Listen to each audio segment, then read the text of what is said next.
আসসালামু আলাইকুম। আমাদের গাইড হাবিব ভাই খুব সুন্দর গান করে। হাবিব ভাই আপনার গানটা আরেকবার শোনান।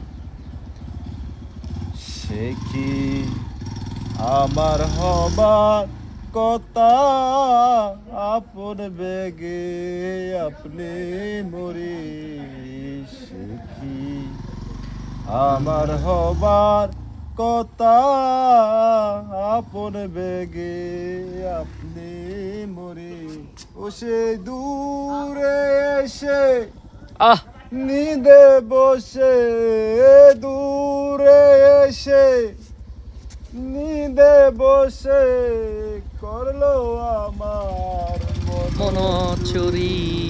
সে কি আমার হবার কথা আপন বেগে আপনি মরি।